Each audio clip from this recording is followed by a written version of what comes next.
Good evening, everyone. Good evening, the teachers, and thank you for joining us today for the session on Collins International Professional Development and Active Learning in Primary English Class. And today we have our resource person for the day, Mr. Akash Raut. An award-winning educator, Akash Raut has been working with learners across various age groups, teaching English, humanities, psychology, and life skills for 15 years. He is a Cambridge Assessment and IBDP examiner, founder of the social initiative Broadless Education, international teacher trainer, and a life coach. In July 2020, he joined the First Steps IB World School, Chandigarh, as the principal working with the PYP and Cambridge International Curriculum. Welcome to the session, Mr. Raut, and over to you. Thank you so much. Yes, a gentle reminder, a gentle request. It would be great if we all keep our mics on mute. But at the same time, I would appreciate if everyone is super active throughout the session so that we make the best use of the time we are together. And thank you for the warm welcome, Ahana. Good evening, everyone. I'm Akash, and we will be working together for the next 1 hour that we are together in this session. As most of you have joined this session, I'm pretty aware that you are familiar with what we are going to do in the next 1 hour. If not, just don't worry. I'll take you through all the stages, all the steps, what we have planned for this session. So without any further delay, let's start with one warm-up activity. And what I want you all to do in this activity is make as many words as you can by using the central letter of the word bank that I'm going to show you. Remember that you can use more letters as well, but the central letter has to be used. Okay, and there will be one word which will use all of these letters.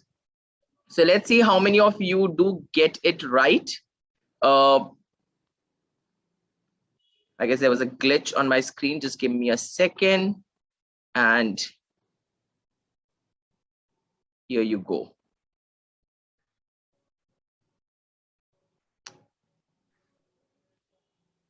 Share screen. Perfect.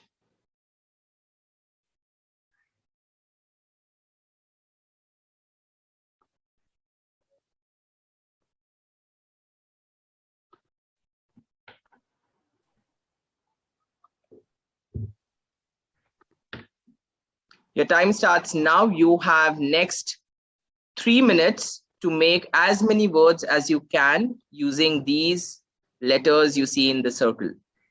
Okay, your time starts now. It has already started.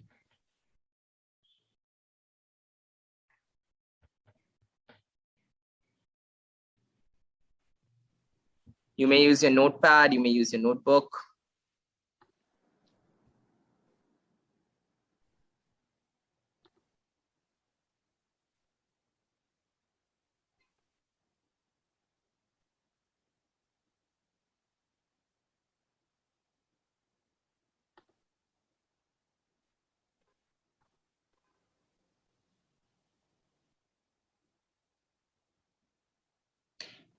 While you do this, let me also give you one instruction. I would appreciate if you can keep your cameras on so that you all can see each other. I can see you all, and we can at least give some human touch to this workshop.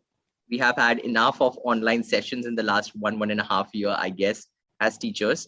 So let's break the monotony and make the human feel come alive.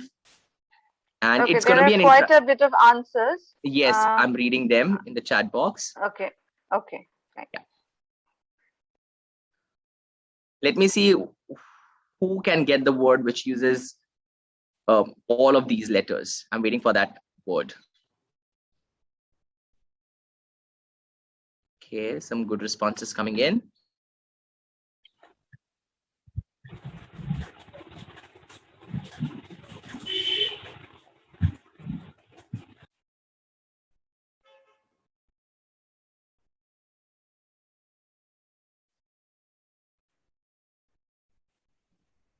Perfect. I can see loads of critical thinkers around who are thinking out of the box and not thinking of simple monosyllabic words.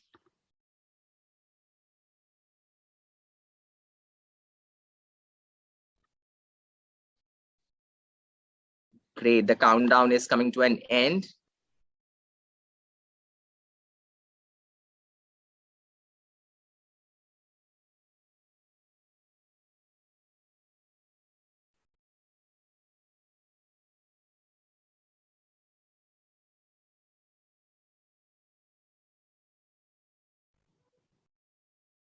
Perfect.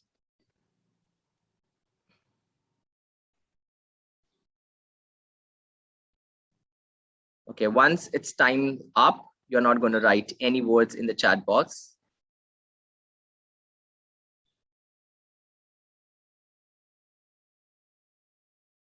Okay, and it's 3, 2, 1, stop.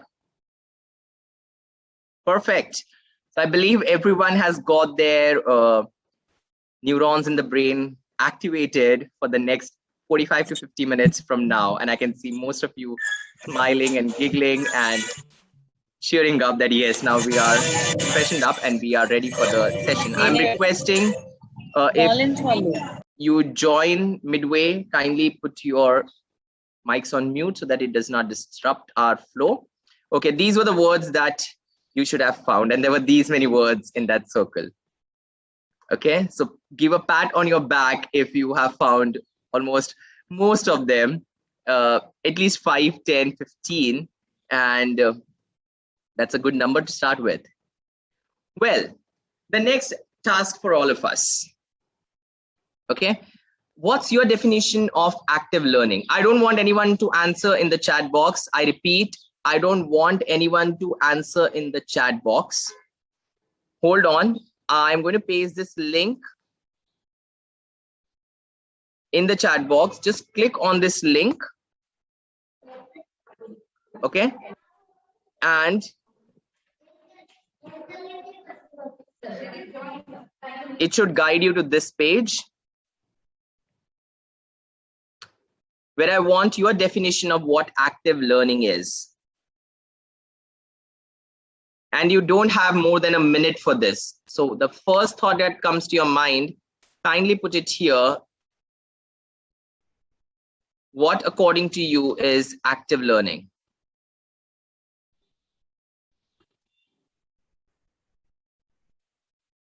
And your time starts now. You have a minute from here.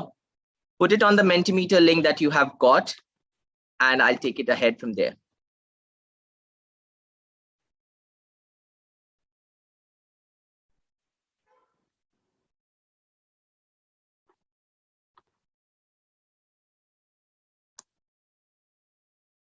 If it asks you for a code, this is the code. It shouldn't ask you for a code, but if it does, this is the code for the Mentimeter link.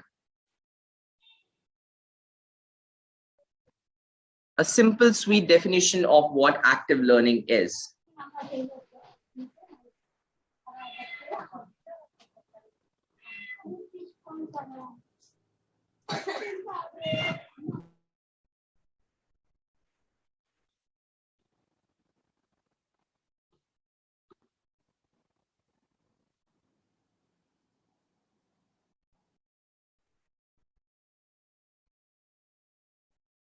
Okay, last 10 seconds.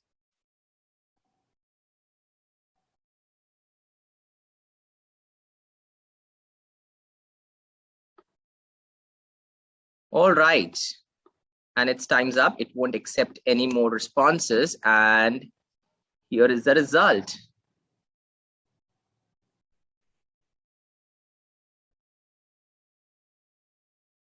So, what does active learning mean to you all? Let's quickly go through what our fellow participants have put down on the screen and try to understand each other's perspective. There you go. I believe my screen is visible. It is. Perfect. So I'm quickly going to skim through this, guys, just to see what our definitions are. There is no try, do or do not. Okay, what defines you is okay. Just skim through what your fellow participants have written. Okay, I can still see some votes coming in.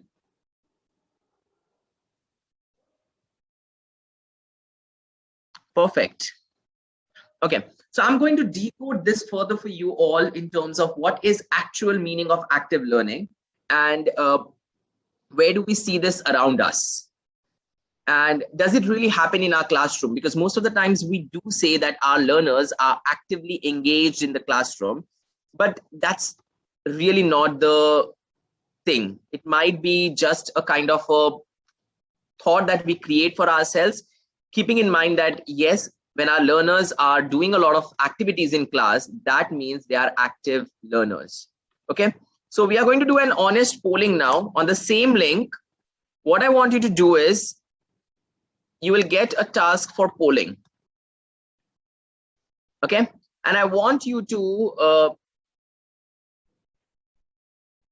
give your honest feedback on where do you see yourself when it comes to active learners, or creating engagements for your learners which would promote active learning. Okay, I guess people have started voting. Be very honest, it's anonymous, so no one is going to get to know what have you typed and what others have typed. I just want an honest feedback in terms of helping you all to navigate through what active learning should be like. I see someone raising their hand. Yes, Mr. Swaroop, you're on mute. You are on mute. I cannot hear you.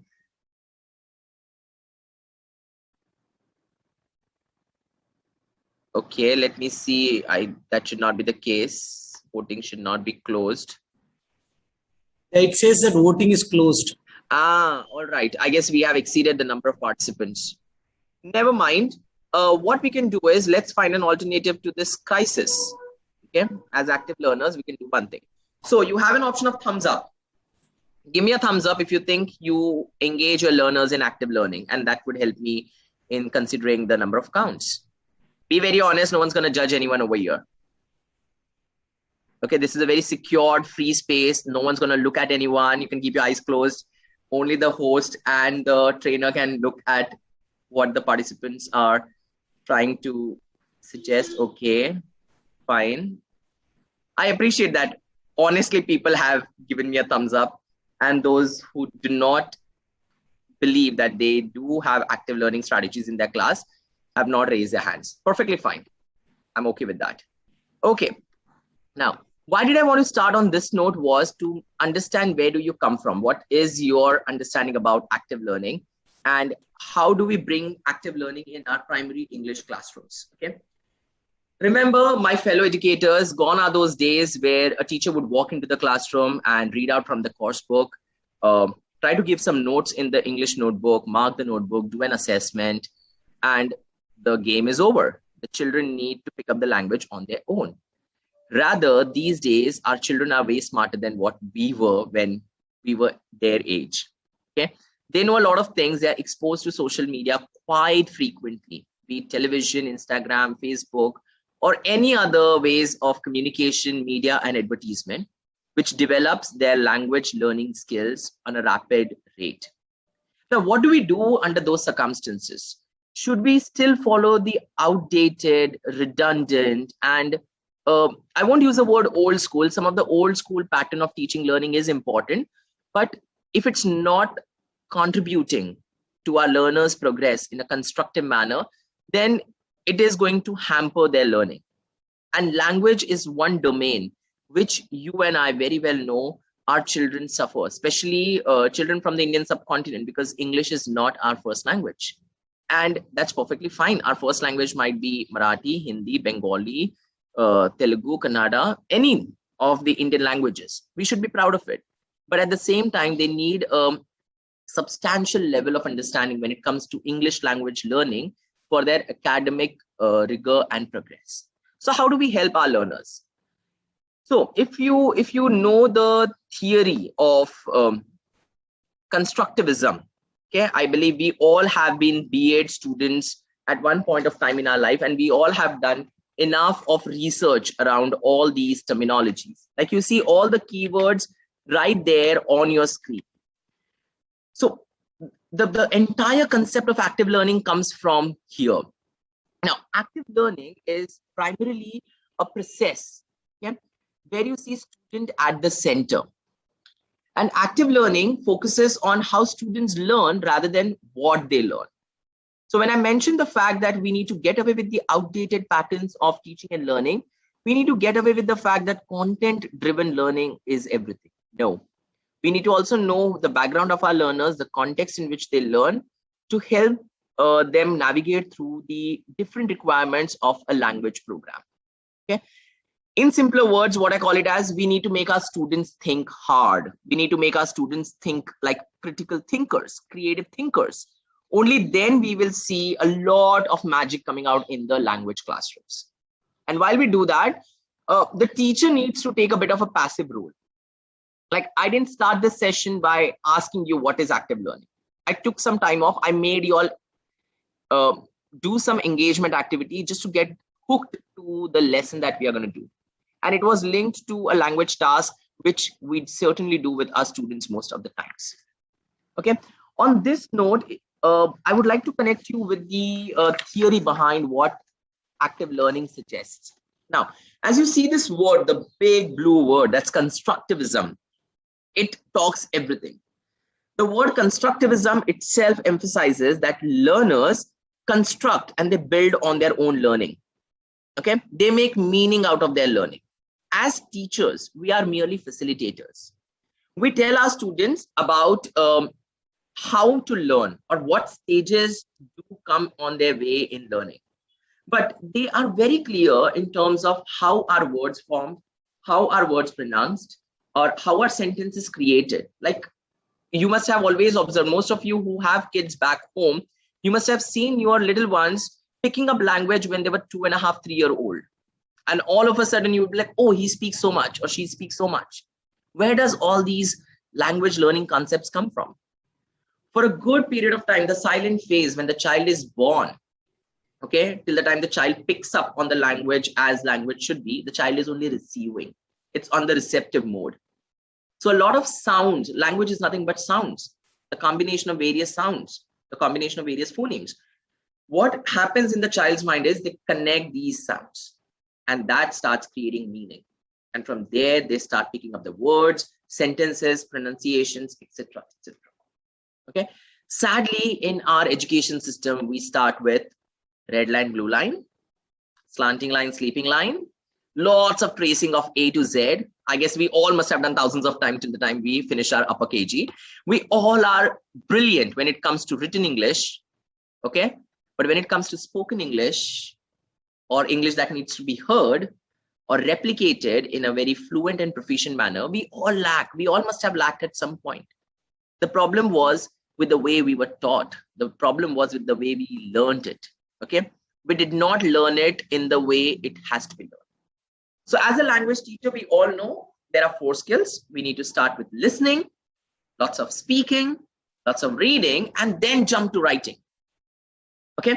And if I connect this with something that is our one part of the session today, that's a Bloom's taxonomy. Okay. As a teacher, we all know what's a Bloom's taxonomy, but often we forget that Bloom's taxonomy also has got 2 other domains.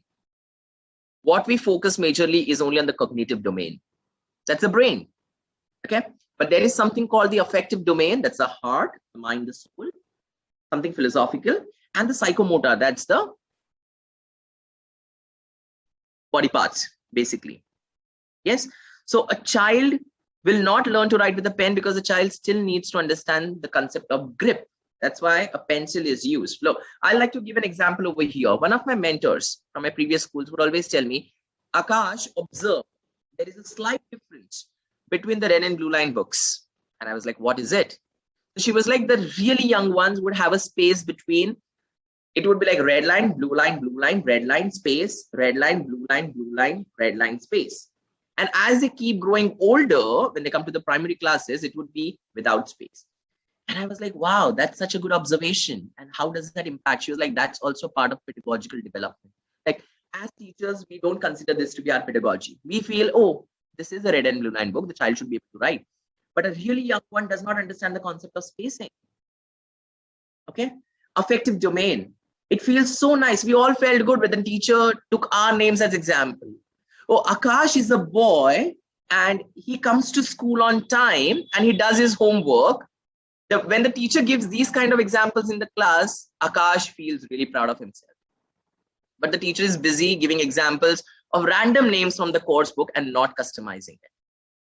So why did I touch upon these two other domains of the Bloom's taxonomy was, as teachers, we tend to forget that our role is way beyond than just cognitive development. Okay? Take it as a friendly advice from me.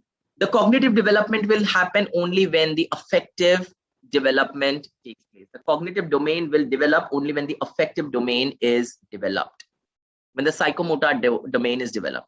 Why don't you have your lesson with grade 2 and you want to teach them on writing a short narrative, a diary entry, and on visiting a garden? Rather than sitting in the class on the wooden chair and benches, I would take them in the actual school garden, make them sit over there with their notebooks, ask them to observe around.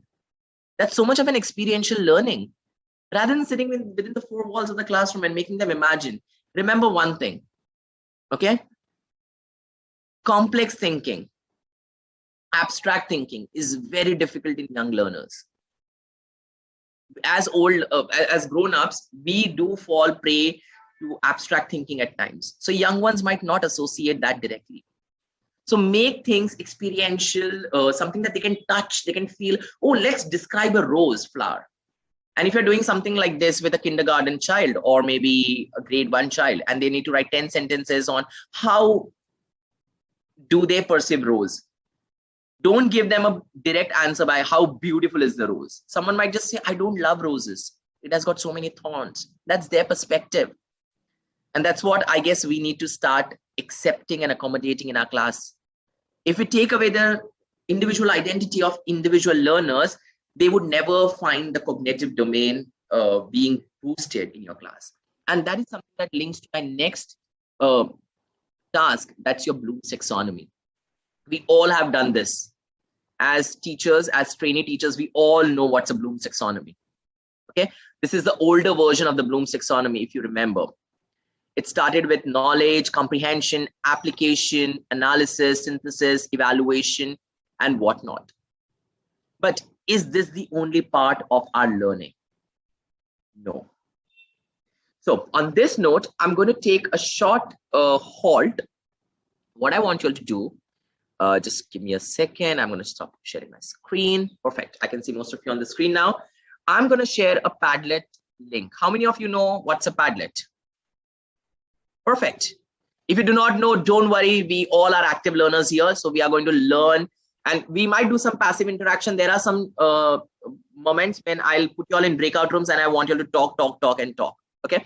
So that will only happen if you all are proactive, active, and very smart learners. Pick up on the task that I have set for you. Perfecto. So what I want you all to do now is, there are various verbs in the Bloom's taxonomy.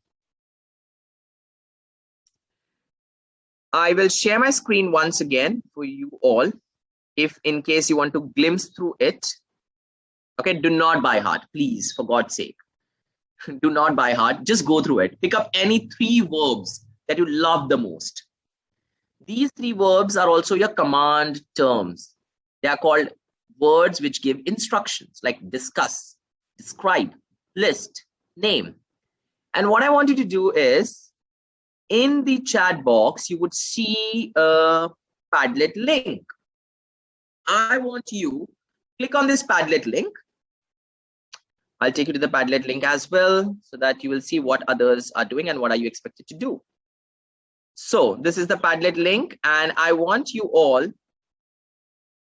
can you see this first column, Bloom's taxonomy verbs? I just want you to put a plus.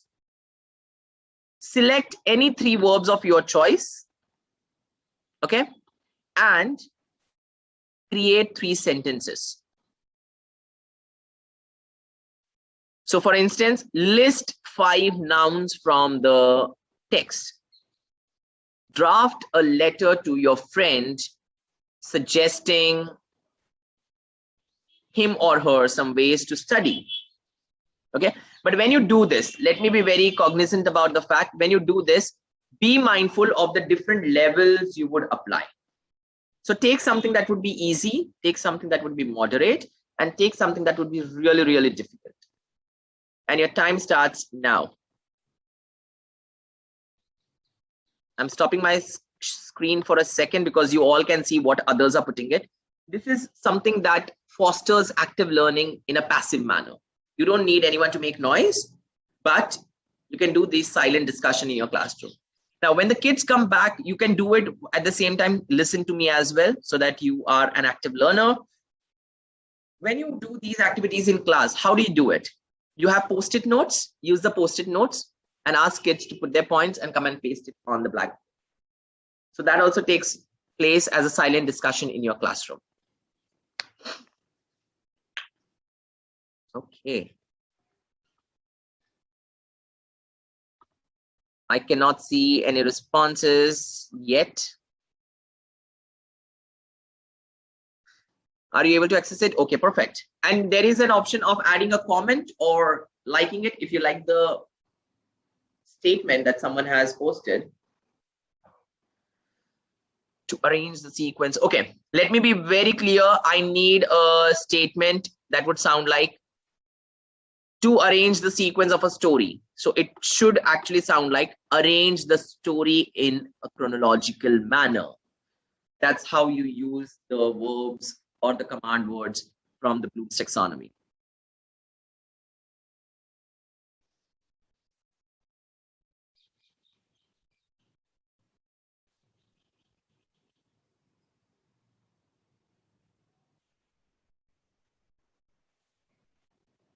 Another 30 seconds.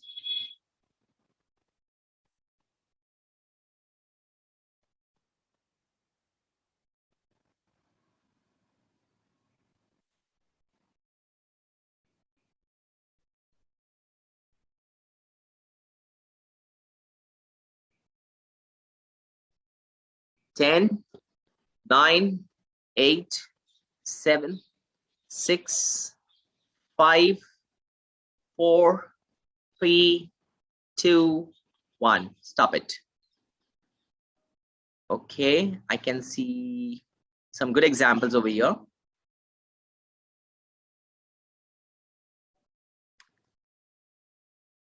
Perfect. If you could not make it, don't worry. I'm going to share this link, and this Padlet page is basically going to be our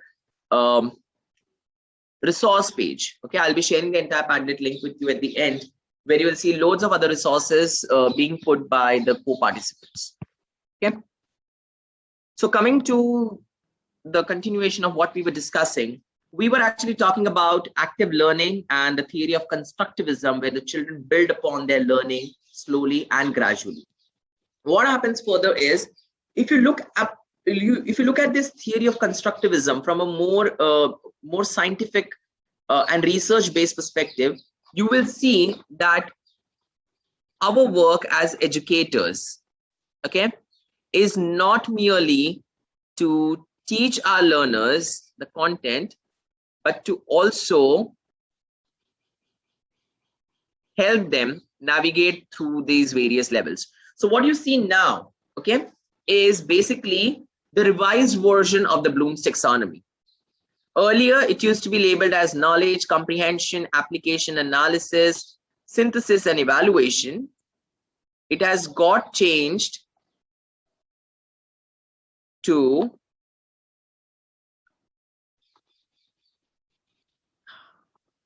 I guess it's a hyperlink, so it keeps opening. Yeah.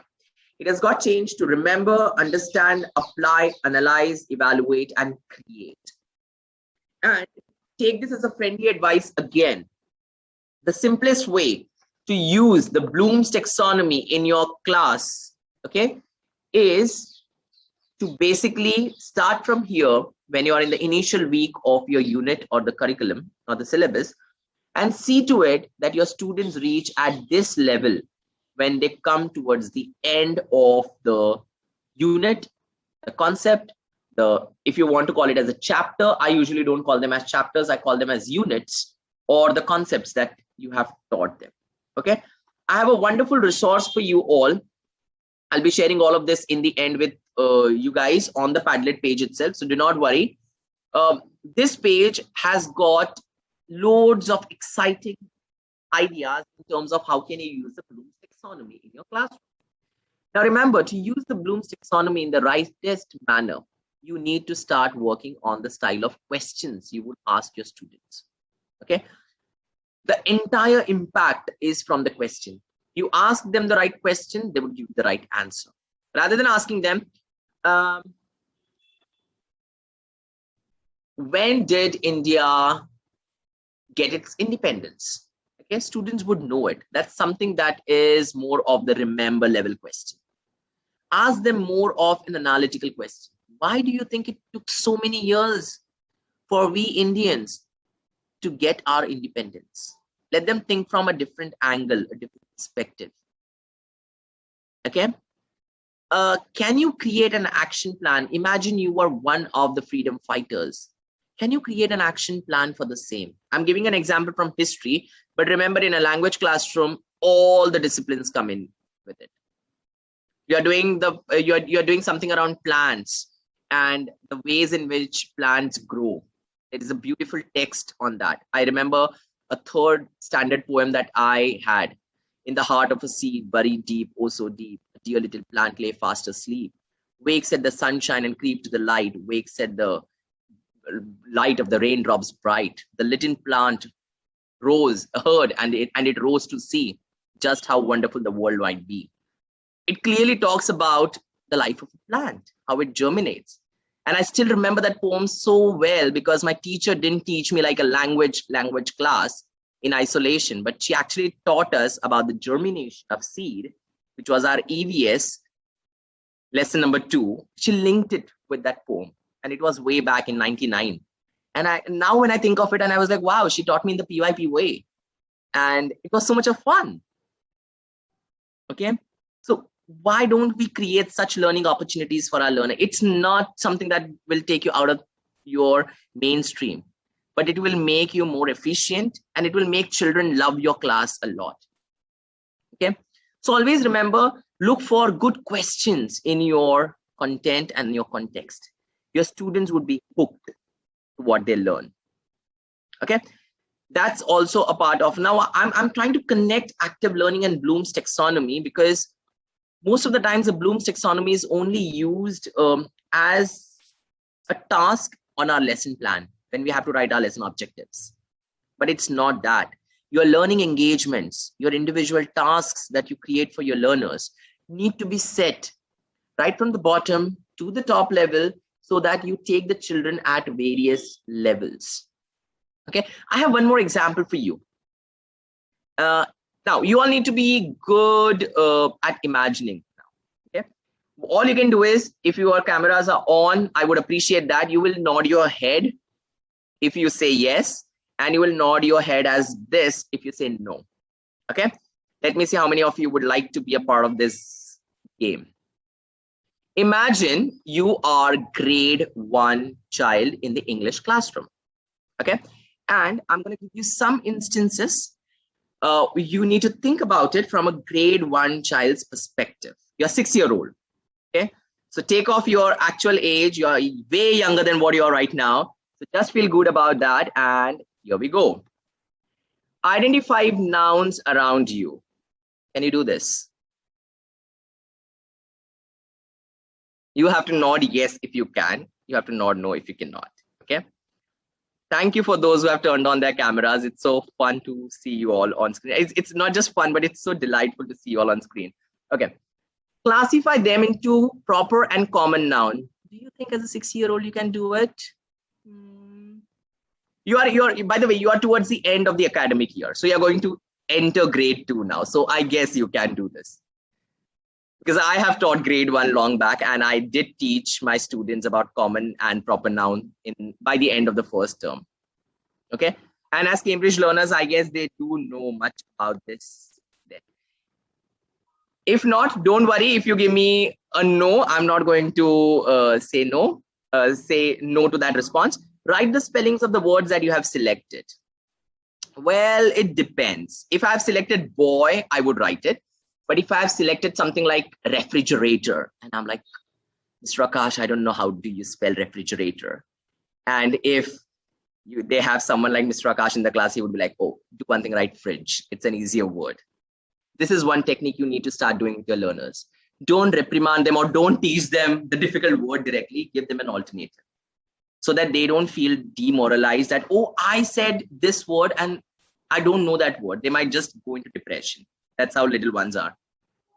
Give them an alternative of the similar word. If they don't know how to spell air conditioner, just ask them. For now, write AC. We will learn this spelling at a later point. Okay, now, frame simple sentences using these words and punctuate them clearly. Okay, I can see Kanisha ma'am nodding, Parvati nodding her head, but be very careful. You are towards the end of grade 1. Okay, yes, I'm happy. If you think that as grade 1 child you can do it, wonderful. Wait for the twist. Draft a short paragraph using these sentences. Okay, perfect. The game is not over. Now write a story of 500 words using these paragraphs. Okay, I can see the laugh and the smile as well. And now publish your first novel. Perfect. Now, as a sensitive, sensible, and a well-rounded educator, we need to be mindful about the tasks we set for our learners. Okay. I need not voice it out. We all must have gone through at least one experience in our teaching career so far where we have set a wrong task, an incorrect task, which is not age appropriate. And at a later point, we must have repented. Why the hell did I give them this task? When parents keep coming, ma'am, whatever you have given is too tough for them. Okay. And we are like, oh, I thought my students would do it, but age appropriate work did not take place. Now, this takes me to something that I want to link with our social constructivism. Okay. Now, what social constructivism? One is constructivism on its own, where children learn by building the blocks like Jenga. I guess that's the game. Or Manga High, what is it? I am not much into gaming, but I do listen to these jargons from students. I guess it's the Jenga, that the blocks that they put one on the other to construct and build something, or a Legos, probably. Okay, the building blocks. Something called as social constructivism. I give you all the platform now for the next 2 to 3 minutes to decode the term social constructivism. You may unmute yourself and you may speak out. I would like to listen to you all now because I've done a lot of talk. Jenga, oh, so much. Miss Vijaya Shanti, yes.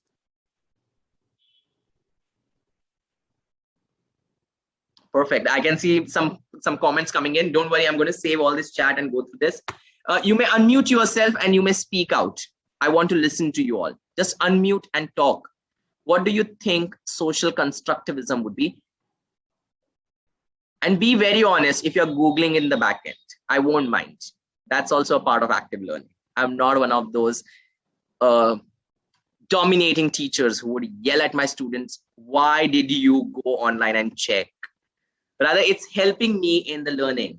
Okay, that takes away the task from my shoulder if my learners already learn the meaning of a particular word. Any guesses? Any wild random guesses from the public? What do you think? Peer learning, perfect. Interaction, perfect. Not allowed to unmute. Is that so? I guess you all can unmute yourself, can't you? Yeah, the participants are allowed to unmute themselves. Learn by interaction, collaborative learning, perfect. Experience of overall students. Students are not allowed to speak their mind. Okay. Yeah, perfect. Okay, cool. I'm basically taking you to learning by doing. I love that. Collaborative learning. Learning exists between the people before it internalizes. Debates. Perfect, perfect. I guess you all can unmute now. Just check if you all can, one of you can unmute and speak. I'm okay with that. Connect with all subjects. Okay. Express himself properly. Perfecto. Okay, if you did not get chance to unmute yourself and speak, don't worry. There is one more task where I want you all to talk, and I'm going to listen to each one's voice to see how actively engaged you all are. Okay. This brings me to the concept of zone of proximal development. Okay. Theoretically, this is a chaotic concept, but remember this task. Okay. Remember these 7 things that I asked you.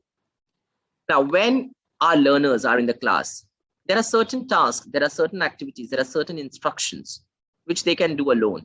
They don't need anyone's help. Okay.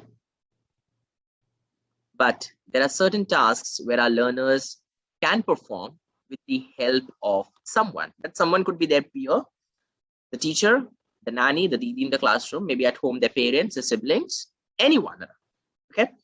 And there are some tasks the learner cannot do it yet because they are not yet ready for it, like publishing a novel or writing an essay of 500 words, critically analyzing and annotating. That's not something that a grade 1 child should do. Okay.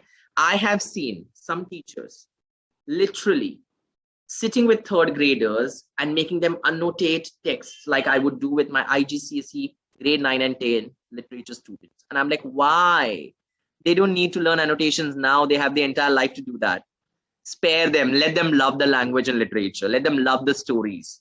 Let them love the characters. Let them fall in love with the jargon and the genre. But save them from annotating and doing something that would be too complex.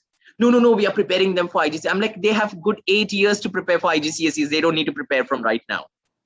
Okay. So remember, there is always something called as zone of proximal development, and children learn the best when they are in the zone of proximal development. Okay. And this was basically coined by Lev Vygotsky, okay, who brought in the concept of zone of proximal development. And I want you all to go back to the school on Monday, if your students don't turn up tomorrow, and look at the opportunities that you can create for them in the zone of proximal development. Let me give you a simple example. This morning, grade 2 child in my school, she's quite overweight than the other children. She cannot bend, okay, and she had difficulty in tying the shoelace.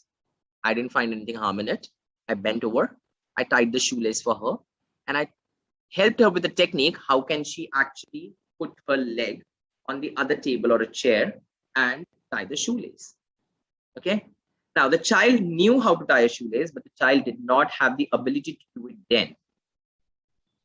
So teaching the children and finding such opportunities where are our learners in the zone of proximal development helps us as teachers, facilitators, and educators to create authentic learning opportunities for them. Okay. Ma'am, I go to toilet. Simple statement. We need to tell them, okay, you can go, but I want you to repeat it in the form of a question. Ma'am, may I use the washroom? Ma'am, can I go to the toilet? Often we do ignore it. Okay, we feel, Are yaar, lesson plan fill karna. Are yaar, I need to mark the reports. I need to mark their papers. And I don't have time for that. I'm already having a busy day. It's the last lesson of the day, and don't expect me to be so generous. No. These little learnings that you will do with your learners, you don't need to set fancy activities. You don't need to have multiple games in your lesson. No. These little things in your lesson will take your learners long ahead in their life, and they'll remember you for all these little learnings. You never will have to teach them how to change an assertive statement, assertive sentence into an interrogative sentence. They will learn themselves. I go to the toilet. Can I go to the toilet? Oh, I asked a question. And how do I sound when I ask a question? It's not, can I go to the toilet? It should be, can I use the washroom? Can I go to the toilet? The question should sound like a question. As language teachers, I believe you all are language teachers over here, find opportunities. And if you're not a language teacher, I would tell you something very important. If you are an international school teacher, you all are language teachers. A science teacher is always a language teacher. A math teacher is always a language teacher. No subject, no discipline, no domain can be taught without a language. Okay? So teach the learners the language of the subject, then the content of the subject. Your learners will learn faster. tried and tested method. You will remember me. If we ever meet in life at any point, you will remember me for this tip. I have tried it with my students for years now. I have always taught them the language of history before teaching them history, so that they know, oh, history has words like however. History has words that uses a lot of past tense. Oh, history has words that is more in the form of reported speech. Why is that so? Science, experiments. 3 tablespoons of dash dash dash is poured into the jug. That's a passive voice. Rather than teaching them only about the chemical equation or the science apparatus, why don't we touch the language element also over? You will see the academic proficiency of our learners will go way above than what we see in today's time. Okay, so I believe zone of proximal development is clear to all of you.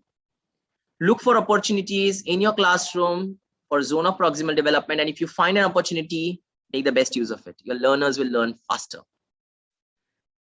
Now, joining the dots, making connections. Just see if you can unmute yourself and speak up. I would really want to hear your voice because it's only my voice that's echoing on the Zoom. So just see if you can unmute. Okay, 1 second. Before you join the dots, I want you to make connection between this image and these images and tell me what am I trying to convey through this.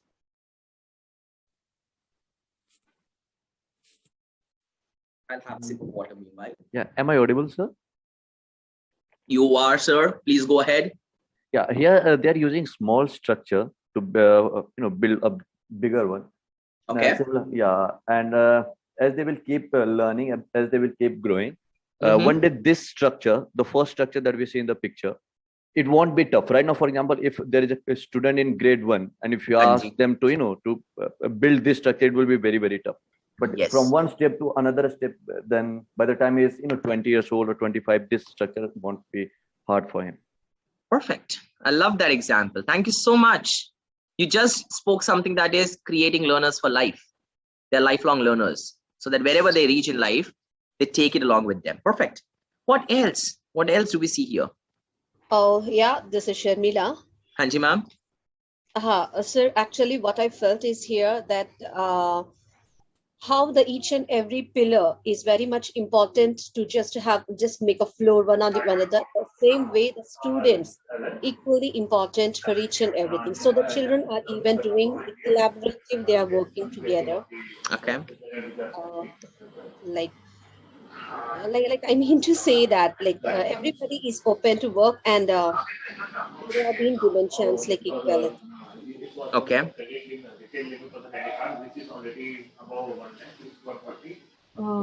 Sir, Yes, go on. sir, in the first picture, I see spectrum supporting the building. Yes, go on.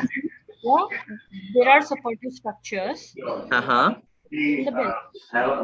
Likewise, in the other pictures, to associate with the first picture I got, we Okay. have blocks trying to build a whole structure. Okay. Sir, Yes. they are trying to recognize life basic from small things to big aspects of life. I think it's Okay. the chain. Okay. So, Yeah. I'm Vidisha. Yes, yes, go on. Yeah. So, in first picture, I believe the students are allowed to choose what they want. Like they are allowed to write what they want. And slowly Yes. their interest is taken into point, and those Mhm. interests are built in whatever way they can achieve, whatever way they can use such things. Okay. So Perfect. their interest is taken into point. They are creating big May I things from speak, the small points. Small. Okay. Now I'm going to take what May I Pratima speak ma'am something? ended. That is one of my points. Yes, please go on. Whoever has got their mic unmute. Yeah. Hi, this is Utpala. I just wanted to, I mean, that's what I felt. What I felt is the connections that they are making. If you look at it, if you miss one step, maybe you are not able to, fulfill the bigger picture. I mean, that's what I feel like. Suppose if you jump a step Anji. and move ahead, then your like suppose the building, if you see, everything is interconnected, right? If you miss one link, then the building will collapse. So what I see in the next the other picture is that, like, every step is essential. You cannot leave one step and then move forward. So and that's what I felt. Perfect. Yeah, there is no right or wrong answer, so don't worry about that.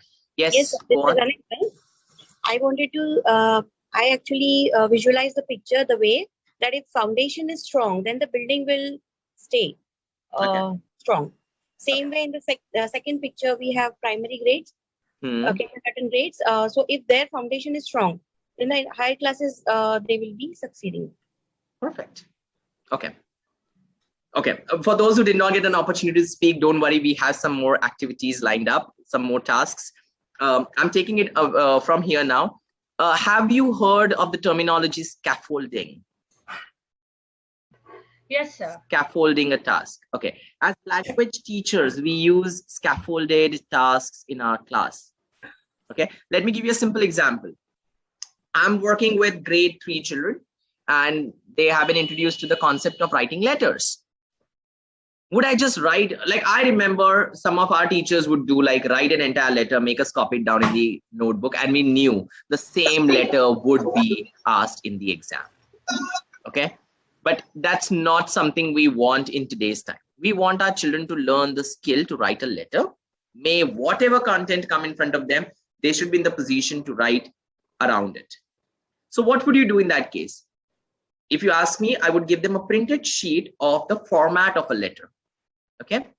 And next to it, I would put all the titles. Like I might put sender's address, salutation, body, subscription, signature, or I might color code it with different phrases, words, so that children can pick them up from there. And all of this helps them to write their final letter.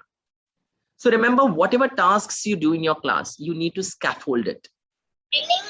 The building, the structure will not be built on its own. We need those different pieces. Like most of you said, the different pieces are important. The scaffolding is important, especially in the early years. Otherwise, what happens is students, when they come to the grades in the secondary section, they lack all these minute skills, which we expect students to know. And if you look at your curriculum framework, all these skills are very clearly. I would request everyone to put their mics on mute, please, because there's some disturbance from the background. If you look at the curriculum framework, you will actually see all of this very beautifully aligned. And that's what you need to do in your language classroom. These are some of the examples. Okay, scaffolded strategies. You have graphic organizers. You might get objects into the class to make them actually see what it looks like. Okay, using a lot of first language. So for instance, the child's first language is Bengali and the child is in first grade, cannot understand and comprehend what on planet are you speaking. What you do in that case, you might have to use their mother tongue.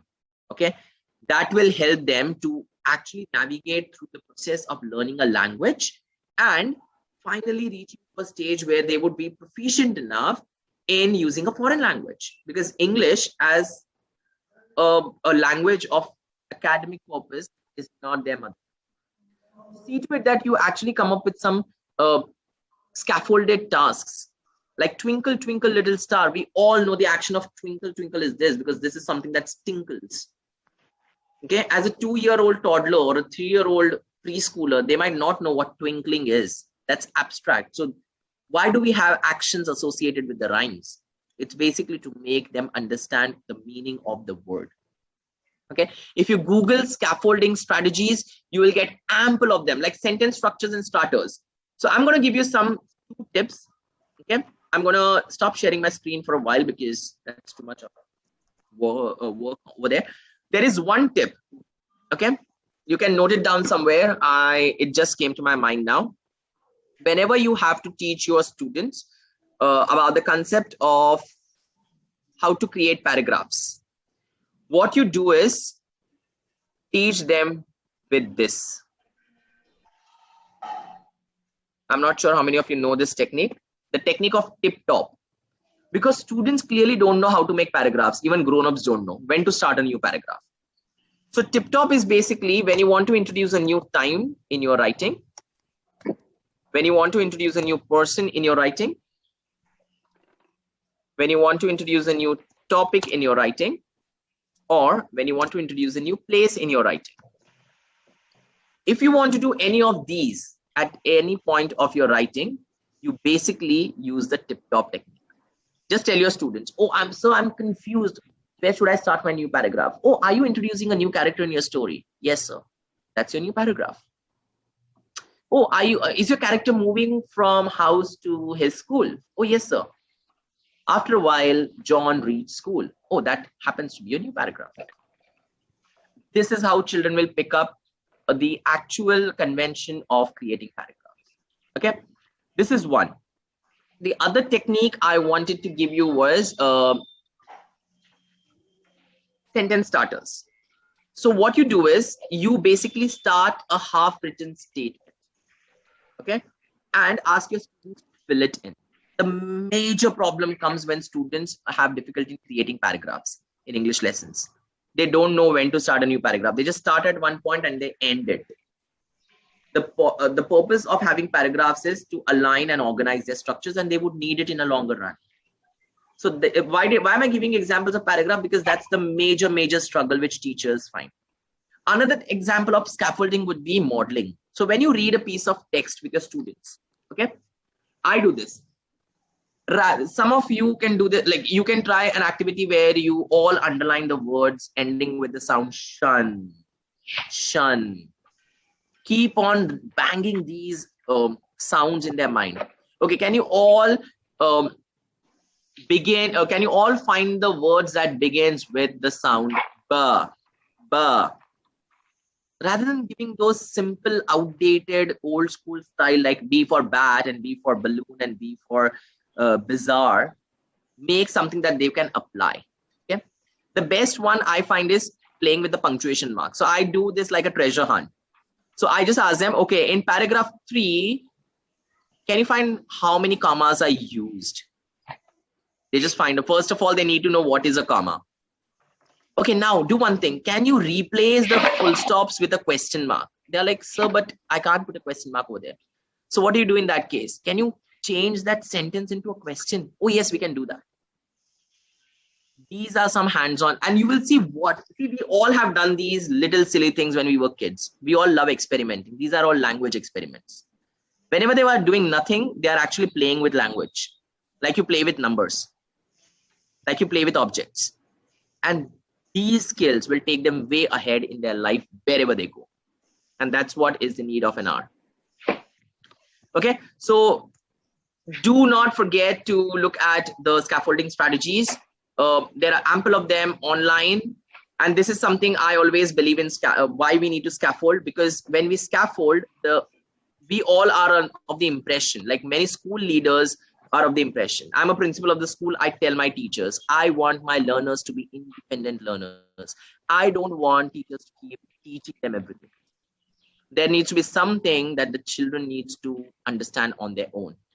See whether they are in the proximal development zone. Oh, yes, they are. That is the point when you attack them and teach them further.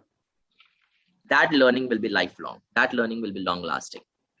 So what we do in that case is you focus on the lesson. That is majorly I do it. The teacher does it. You do more like a guided instruction. That's we do it.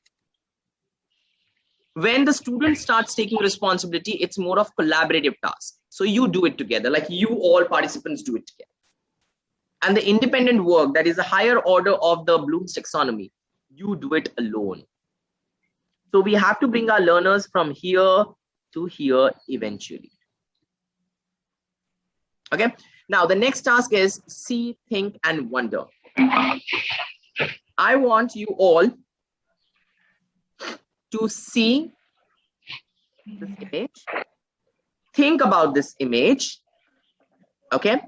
And I want you to write 3 sentences in the chat box. Send them all together, okay? Don't press the enter key by typing one at a time. Observe this image carefully. I'm going to stop showing this to you. See it, think about it, wonder what they're doing, and wonder why am I giving you these 3 blank statements. Learning is dash, learning is dash, learning is dash. Fill in the blank. Your time starts now. This needs to be in the chat box.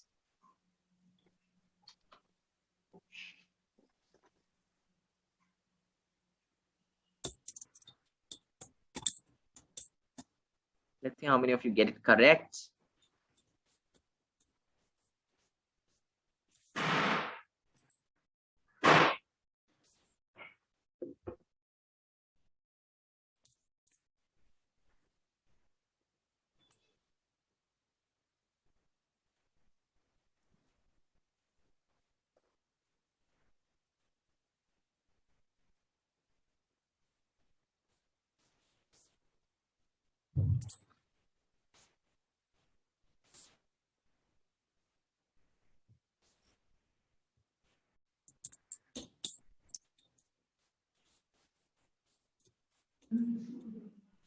Okay, some good responses coming in.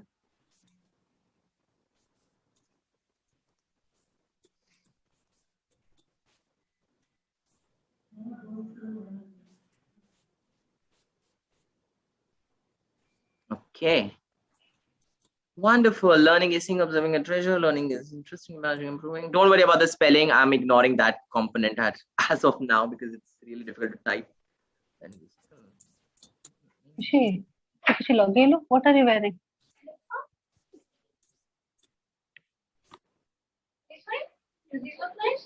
These are the ones you did.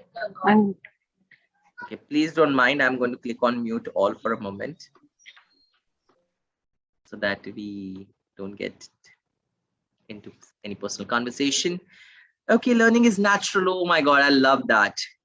Learning is, of course, natural. And all the points that you have put across, it's the valid point.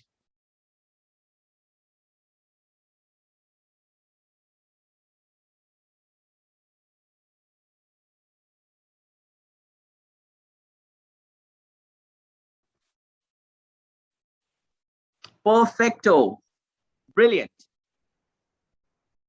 Now, I might give you some synonyms to these words. Okay, your words are all correct. It's none of them are wrong. So another big round of applause for you all and a pat on your back. But I believe you make your learning the way you have written it in the chat box. Okay, learning has to be fun. Please don't make learning boring to your learners. They would not learn anything. Now, how many of you know someone named John Dewey and Maria Montessori?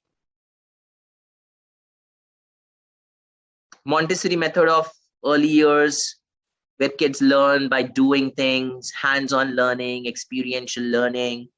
Okay, so remember, put this in your mind. Yes, perfect. Learning is divine. Yes, it is. So I am going to give you 3 important words which I basically learned long back when I thought of becoming a teacher, is that learning is always relevant in nature. Now, you all are here because you wanted to know more about active learning, and that's the reason you are here. So you are connecting with me, okay? You are able to associate with what I'm trying to say. Yes, learning is continuous. So I would label it as Miss Sheikh Shaheen, learning is developmental, okay? It has to develop gradually. Like at the end of grade 1, a child should know there has to be a success criteria. At the end of grade 5, there has to be a success criteria. At the end of grade 10, there has to be a success criteria. So it is developmental in nature. And lastly, learning is possible when it is in the meaningful context. The moment learning is not in the meaningful context, the learners will not learn. So I was talking to my kindergarten teacher this afternoon, and she was like, "Sir, I want to do some activities with my student on how is food manufactured and how do we get it. And I also want to connect it with transportation." So we were discussing on how can we bring in these 2 elements together. And I was like, oh, why don't you do something like you do a role play in the class where, imagine you have a student named Natalia. Natalia wants a pancake. And Natalia is like, "Mama, I want a pancake." But Mama is like, "Oh, we don't have any stock of pancakes." So she's like, "Where do we get pancakes from? So do we get them from the trees?" Mama is like, "No, don't be a don't be so silly. Let's go and find where do we get the pancakes from. So she goes to a cow and she asks the cow, can you give me some pancakes? And cow is like, no, I don't make pancakes. But look, I have something called milk. Do you want milk? And she's like, well, I can think of making pancakes out of it. She goes to the hen and she's like, hen, do you have pancakes? No, I don't have pancakes. I have eggs. Do you need some eggs? She goes to the farmer. Farmer is like, I don't have pancakes. I have got grains. Do you want grains like wheat? And you can make pancakes out of it.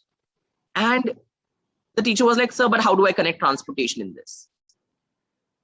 Then the thought came to our mind that we always keep talking about all these noble professions like doctors, teachers, lawyers, engineers as professions in the society. We never talk about the housemaid. We never talk about the drivers. We never talk about the gardener. We never talk about the people who do all these jobs which no one else would do. Why do we degrade them? So we thought we would introduce the profession of a driver. And how is a driver important in our life? And that is how she linked it to transportation. So there jumps a driver as a character, and driver is like, oh, wait, you can't take any of these things home because I'm the one who's responsible to take it from the production house and bring it to the shops. And that's where you buy them from. And the children of kindergarten would then understand that professions are not directly proportionate to your earnings or what kind of job do you do. So a life skill is also learned out of it. It's developmental. The child will go home with this message that all the professions are equally important in our life. It's not just the noble professions that we humans have created for our convenience, and it is setting a meaningful context for them. Now we need to start changing the old written narratives with time, and only then our learners are future ready. So that was just one example I wanted to share because it was something recent that happened. Coming back to our presentation, where did we go? Yeah. So we were discussing about this. We did this. Now there is a video which I want you all to watch.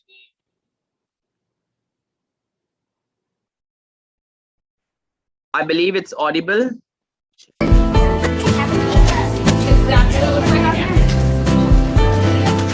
it's audible, just give me a thumbs up.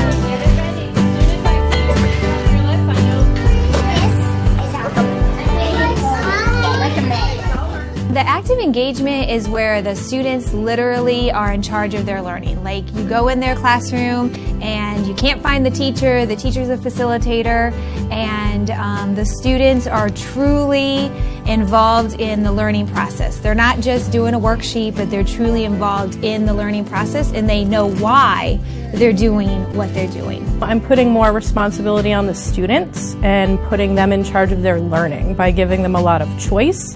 They're able to choose the activities that suit their needs so that they can learn the material. They don't already have a mindset of the teacher being that big person in the room. They own this classroom.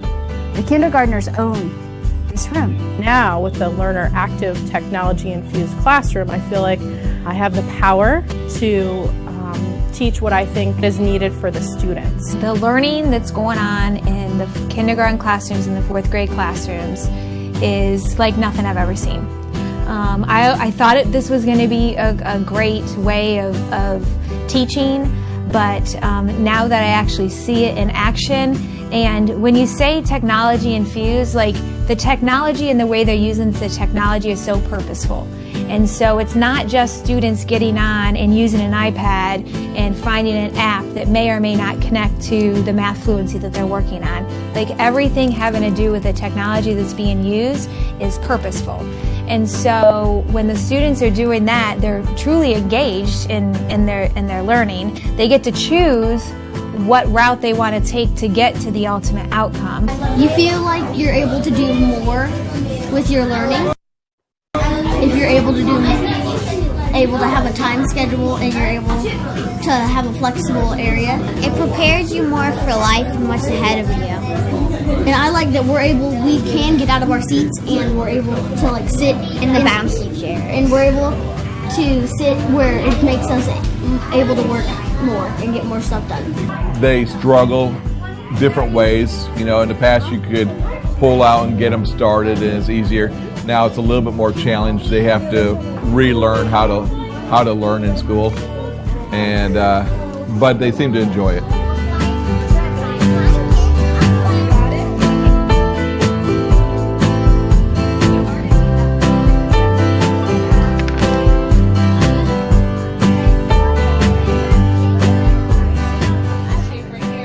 The great thing is they really become people.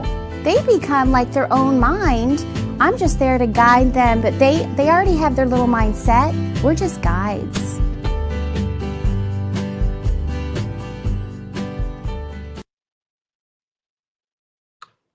All right, how was it?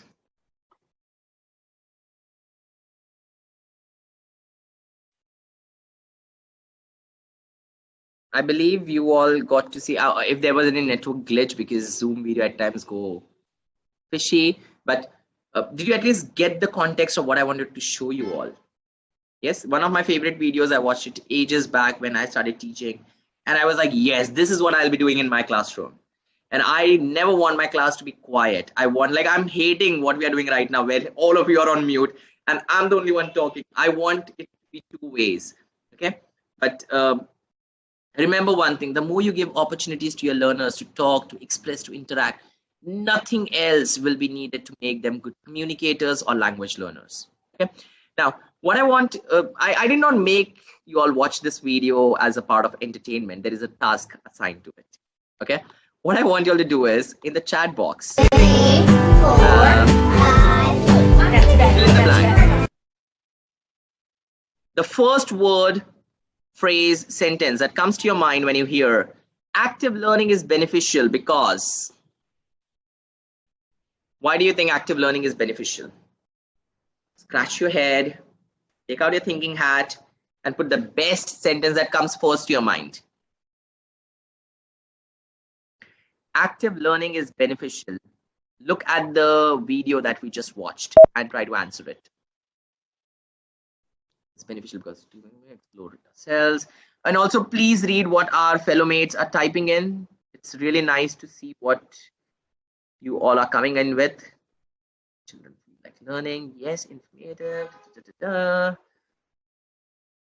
Active, connects with the real world. Perfect, nice. They can apply in their real life. Yes, they can explore and discover. Independent, interactive, and engaging.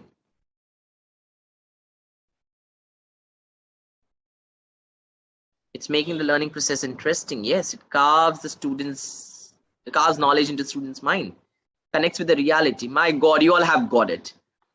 If you all start implementing whatever you all are putting in the chat box, trust me, in the coming months, you will see your learners taking the ownership of the learning, okay? You should be as a facilitator, as a mentor, hovering around the classroom. Your task is not there to stand with a course book and to teach. Course books are important. Course books have a very important place in learning, but their identity will be utilized to the maximum potential when, as a teacher, you create the learning engagements in the manner they should be. Okay, perfect. So after this, what I want you all to have a look at is, okay, a quick compass check. Like we have east, west, north, south. Reflect in your mind, not more than a minute. What are you excited about? Whatever we have talked till now, what are you going to take back to your school? What is something that worries you? What is something that you would like to know more? This is like a checkpoint check, like a midpoint check, I would say. And what's your suggestion, your opinion, or your stance on moving forward? I don't need anything typed in the chat box. I just want you to quietly reflect for a minute before we go on. Perfect. I love that word, lifelong learners. And while you reflect on this compass point check, okay, let me tell you, active learning helps our students to make them lifelong learners, as I believe one of the participants have put it over here. It encourages the spirit of being successful, the spirit of accomplishment in our learners. And at the same time, it is so intellectually stimulating. that it keeps our learners engaged. Okay, once you're done with your reflection, why did I want you all to stop? So that it's not a cognitive overloading that I'm doing. I want you all to absorb whatever we have done till now so that you are ready for the next high jump. Okay. Okay, let me see how many of you are actually actively around. Give me a thumbs up if you all are following, understanding, and enjoying whatever we are doing. Okay. Okay, perfect. I'm sliding through my screen because there are 5 sheets just to see the participants on the other page as well. Okay, perfect. If you're not understanding anything, please keep your questions because I'm going to take up some questions in the end. I don't want to let you all away with queries in your mind. So keep your questions right there. I'm going to address them towards the end. Okay. Now, can any of you identify this sheet? Okay, just give me a second. I'm stopping my screen because there was a glitch. I was able to see multiple things at the same time. It should be perfect now. Can you identify this sheet? This is given to all the language teachers when they start teaching a language on how we mark our students' book. It's not just a tick mark or cut off. Like when a child forgets to put a capitalization, you put 3 underlines. When you want to add a new word, you put an arrow. When you want a new paragraph, you just put an inverted P and a dash. For a spelling, you write SP. Rather than correcting, because in Indian schools I have seen, we teachers, we correct as if we are writing their notebooks. The book is filled with orange, green, red, pink, purple, whatever is your favorite color. Okay? We fill the book. And sometimes I wonder when I ask my teachers to send the books just for moderation, I'm like, why don't you write it in everyone's notebook? Why are the children copy pasting from the board? And then I get to know that the teacher's handwriting itself is so horrible on the board that the child copied R as if it's an S. And I'm like, ma'am, you need to change your handwriting first before the child copies it from the board. Okay, rather than correcting and giving the child the actual word, like try this. Rather than writing the spelling over there, write over there SP, so that the child knows that I have done a spell error and I need to correct that. Capitalization, 3 underline, and teach your children these little things. Like you teach comma, full stop, and question mark in grade 1. Teach them the basic 3 rules of correction in grade 1. Then let the grade 2 teacher take 3 more rules. So they know 6 rules. Let the grade 3 teacher learn a couple of more rules so that the children will know when my teacher is marked. And please take this as a friendly advice again. Take this back to your school and help all the language teachers in your school follow the same pattern, a uniform pattern of marking the language books. The level of literacy and language learning in your school will always keep developing eventually. Okay, and this is nothing but, if you see, I've written it right over there. It's assessment for learning, formative assessment. You don't need to do tests. Gone are the days when you will do a structured assigned test to check whether the child is learning. No, a proper feedback. Like I said, proper questioning is important. Proper feedback is also important to help them with the feed forward. Otherwise, the feedback is folded and put in the wallet and kept like a wish, and is never opened. It needs to be, we need to change our jargon. It needs to be a feed forward from now on. Okay, start with your learners. It will help them become more active in their learning and will develop their, as you saw, the level of Bloom's taxonomy. You will never see yourself floating in remembering and understanding skills. You will also see to it that your grade 1 would also reach the level of analyzing and synthesizing and creating and evaluating. Okay, this is another activity I tend to do as a quick check on learning. So I have like when I used to do the primary classes, I used to keep a big print of this in the classroom, and as an exit ticket, I used to ask them select one of the rows and columns, and they would be like 3rd row, 4th column, and whatever they get. So for instance, it's like using post-its, create dominoes of your learning. just to check what they have learned today. Or 5-5-1, right? 5 sentences based on learning, then 5 words, and then 1 word. Or relate 3 things you have learned to 3 sporting practical examples. Write a Facebook status update of your learning. Of a hard copy of this page in your classroom, and post-it notes become your status. These little fun elements will always make your learners feel, wow, my teacher does so many creative things for me, and that learning is not boring anymore. Okay, remember one thing, we are teaching the 21st century tech savvy students. Even grade 1s and 2s know what is a Twitter and an Instagram account. Okay, so we need to teach them something that they can associate with. Remember, meaningful context. I'm not asking you to take them on Instagram or Facebook, but give them examples that they would feel connected to. Okay, what next do we have here? Now, there are some sentences on the screen. Okay, I'm going to put you all in the breakout room for this activity for 3 minutes. Read these sentences carefully. Okay, what I want you to do with these sentences is notice them, take your perspective, and look for the similarities and differences. Do you agree with it? Do you disagree with it? What does this mean to you? If you want, if you have a phone, just click a picture of this, or just look at the keywords. You have to even remember a few things, okay? I'm trying to challenge you as a learner. So go through these statements. I'm soon going to start the breakout room for a couple of minutes, and I want you all to get into your breakout rooms.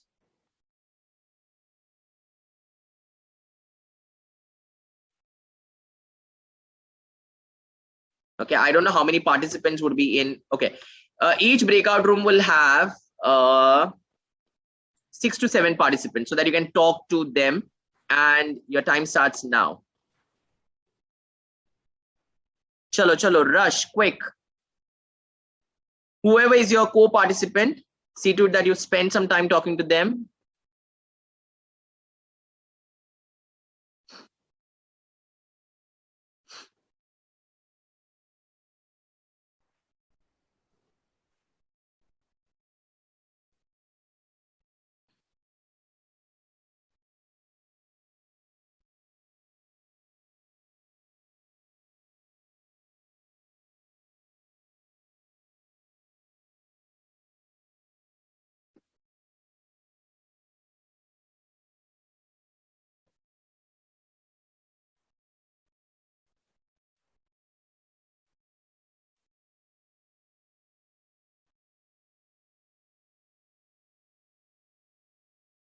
I would request others to quickly look for the breakout room option that you have.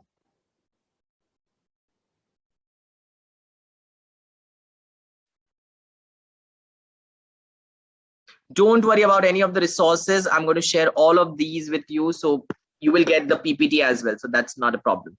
All the resources will be shared. For now, get into your breakout room and try to talk to your co-participant. See what are they thinking about.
Shaju?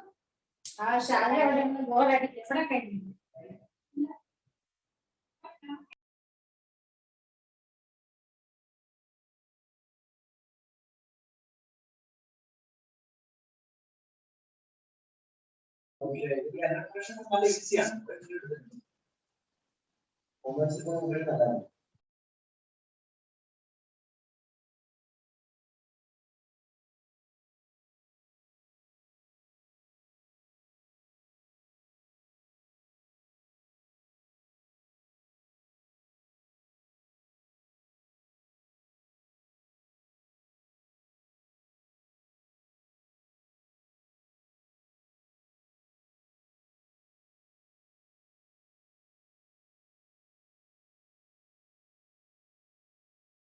breakout room में. Can anyone hear me? Am I audible? Yes, ma'am. Okay.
Okay, I believe some of you did get a chance to speak in the breakout room. I did drop into some of the rooms. There were some good conversations taking place. Some participants did not join the breakout room. I'm not sure whether they had any technical glitch or not. But whoever could make the use of this opportunity to interact with a fellow teacher from different part of the country, nothing like it. That's how you make connections. That's how you make networks. And I'm happy at least you could get a chance to talk wherever you were, and wherever people did not, I try to move them immediately so that they get a group where they can actually put forth their point of view and they get an audience to talk to. Never mind, such are our learning experiences. Now, why did I want you all to do this? Was I personally felt that it did not go the way it should have gone. It did fail to some extent, right? Okay, so such things are possible in our own classes as well. I wanted it to fail just to make you all feel that we plan so many things. Like I had been sitting till 4 a.m. this morning for this workshop, preparing from A, Y, Z corner, and then running back to school because I had to start the MUN event at the school. And I was like, can I take an off today? I'm like, no, Akash, you can't. And I'm like, after doing so much of preparation, it did not go as it was meant to be. I wanted to give you all a flavor that things might fail. We think that under active learning context, I'm going to do so many things, okay? And that's what I wanted to bring your attention to, that the points that I showed you, okay, are basically the myths around active learning. Active learning is all about doing a particular activity. No, not at all. I just made you all think with the compass point check. That was active learning. Active learning is as same as inquiry-based learning. No, not at all. Active learning means taking away teacher's influence. No, I never said that. If you remember scaffolding, teacher has a role. Teacher is the one who facilitates and creates learning opportunities. Active learning means a complete change of teaching style and classroom layout. No. Active learning will cause bad behavior in the classroom. No.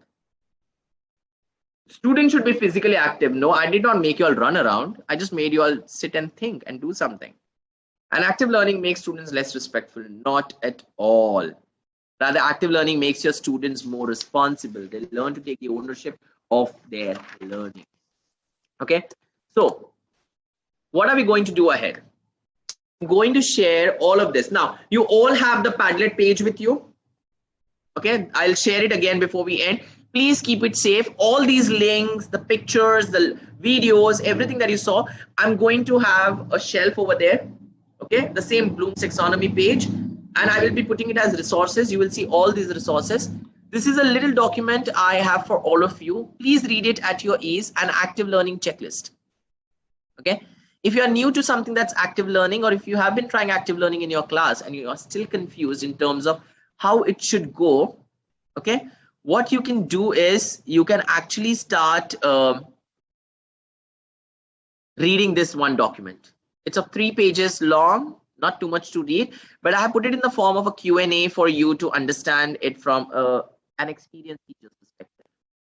Okay, let me do one thing. Why don't I just share it in the chat box right now before I forget? Perfect. You can just click on the link and open and keep this document so that you don't miss it out. What else do we have? So coming towards the end of our session, did you see the way I took you through? I did not start the session by telling you the objectives of the session like every workshop takes place. I rather did the entire lesson, and now we are coming towards the end. What did we intend to explore today? We looked at what is active learning. We looked at the theory behind active learning. We looked at the link between active learning and Bloom's taxonomy. We looked at the benefits of active learning approach. We looked at some of the examples, and most of the examples that I picked up were from Collins resources. So if you use Collins resources, nothing like it. If you don't use, on the same resource page, I'll try to show you some examples. This is grade 5 course book. Okay. If you look at the text, like the way I spoke to you about various ways in which you can engage your learners, there was a beautiful text that I read with my students the other day. 1 second. Yeah, here. Stop. And this basically talks about the journey of a rhino horn. Okay. The books are so interestingly crafted that all the ways that I spoke to you about active learning, keeping the learners engaged, how can you actually navigate through the various styles of language learning, the book has got its layout put in the same manner. Okay. If you have been looking at Collins English resources in your classroom already, you can now start looking at it from this angle, what I discussed today. If you haven't tried and tested Collins resources ever, please take this as a friendly advice again. Look at the sample resources one. You will love it. Okay. The book has got all the necessary layouts in terms of the new syllabus for the primary English, the way it has been crafted and aligned throughout. And you will see the demarcations done extremely well in the teacher guide right at the start. So all your learning outcomes as per the scheme of work is mapped out with the different concepts that they have done. And the book is full-fledgedly ready for you to take the next leap in your learning session. I'm not just saying this. I have been one of the members when it was the proofreading session. My name is printed at the start. So I'm saying it out because I use Collins resources myself. Okay. It has saved a lot of my time in terms of planning. When I go into the class, I know I only have to teach. Most of the planning time is saved. And the learning resources are quite authentic. Okay. Aged as per the appropriation of what a 3rd, 4th, 5th, 6th, 7th, 8th grade child should do in an Indian context. So please look at these. And we did lots and lots and lots of reflection, I believe. I made you all think time and again. That's also a part of active learning. So for the smart ones, I believe all of you are smart educators. If you understood what I did with you all, I did this entire session in an active learning format where I was not lecturing you all, but we were actively engaged in trying to understand different things about active learning, and all these strategies you can take it back to your school, to your students, because I don't believe in the concept of, oh, I'm from this school and you're from that school. No, we all are educators. We all come under one fraternity. So there is no border when it comes to education, I believe. So whatever belongs to my students, take it, do it with your students as well. So on the same Padlet page, my dear fellow educators, you will see all these resources. These are 3 wonderful TED Talks I have watched at the inset of my teaching career. One is about student-centered learning by Savannah Mowry. One is by Teaching Methods for Inspiring the Students of the Future by Joe Rule. And one is Power of Potential, the student-centered learning approach by Ayla. Okay, I'm going to share all of this. Do not be worried. Do not take clicks because you cannot see the links. I will put all of these on the Padlet page so that you can access it at your ease over the weekend. Okay, what I want you to do now is, on the same Padlet page, before you all see me off, okay, on the same Padlet page, you will have something that would be a reflection, and that would be like a quick feedback. Okay, I want you all to put your reflections out there in terms of how did you find the session, so that it helps me as a facilitator, because you were my learners at the moment, in terms of what do I do for my next cohort of trainees. And I wish you all the best in your teaching career hereafter. Take all these ideas back to your classroom, to your school, to your colleagues, your friends. And if you need any help, any support, my email ID is right in the chat box.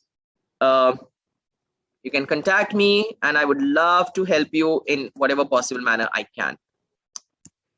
I would appreciate your quick feedback on the Padlet page. It helps us a lot, and it will help us in delivering our services better to all our fellow educators in India and different parts of the country. Thank you.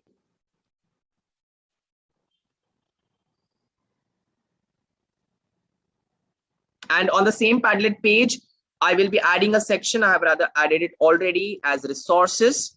So just give me a while, because I rushed back from school and I sat in front of the laptop to finish this session. So I'll take my quick break, and I'm going to sit down and I'm going to put all the resources stage-wise as we did it in the session. And thank you so much. It was really a delight to have all of you here on a Friday evening. For those who have Saturday off, I took away your weekend, but I hope the weekend time that I took away from you was worth it.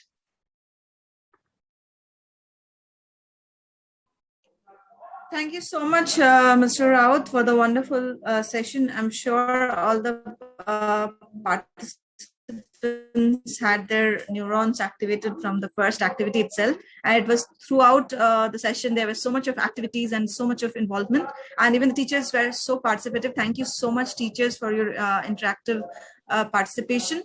And I'm sure we have reached the goal of active learning, and we have understood how to integrate that in our classrooms within our lesson plans.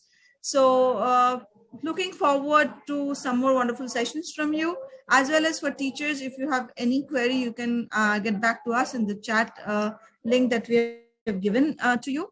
And wishing you a wonderful evening and a happy weekend ahead.